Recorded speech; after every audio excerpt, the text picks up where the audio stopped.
Last week, I realized something that genuinely changed the way I think about my career as a software developer.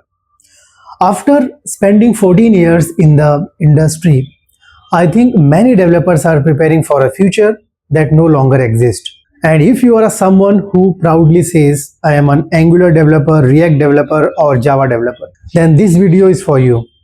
Because I think we are asking the wrong question. A few days ago, I was working with AI. I gave it a simple prompt. Within a couple of minutes, it generated code that would have easily taken for me at least 30 to 40 minutes to write a code a few years ago.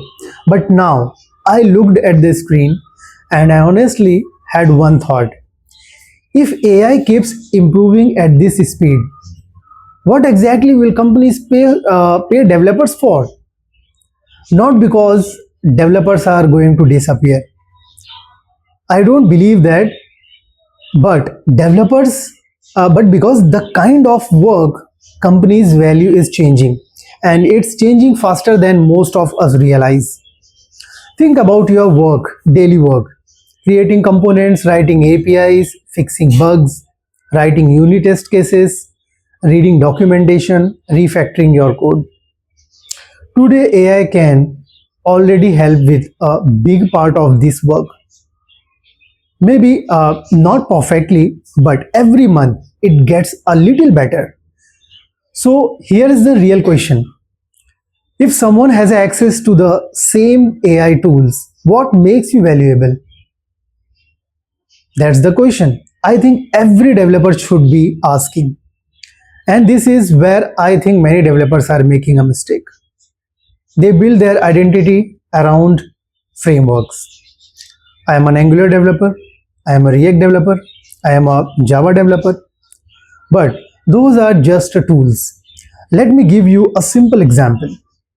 Imagine a carpenter introducing himself by saying, I am an expert at using hammer. It sounds strange because nobody hires a carpenter for a hammer. People hire him because he can build something valuable. Hammer is just a tool. Angular is a tool. React is a tool. Java is a tool. Your career should never depend on a tool. It should depend on the value you create. This is a shift I believe is happening.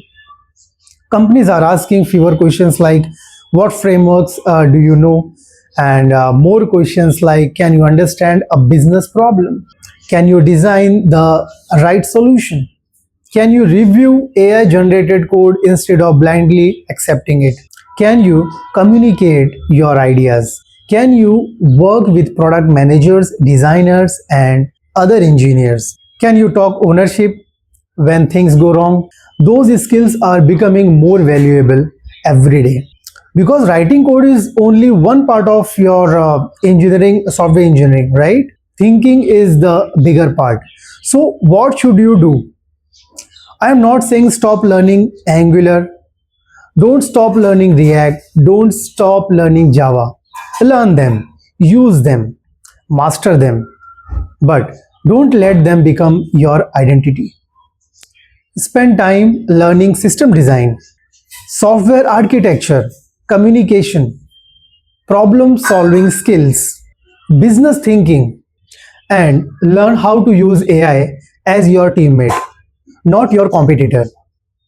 Because I don't think AI will replace great engineers, but I do think great engineers who know how to use AI will replace engineers who refuse to adapt.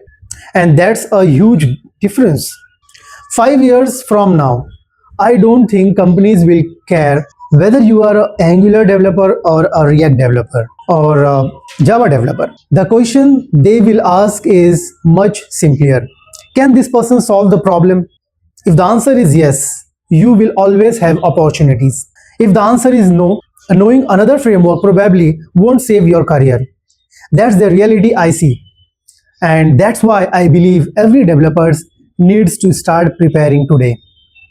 If this video made you think, share it with another developer because I believe this is a conversation our industry needs to have. And if you want practical advice on software engineering, interviews, AI, and long term career growth, subscribe to the channel. I'll see you in the next video.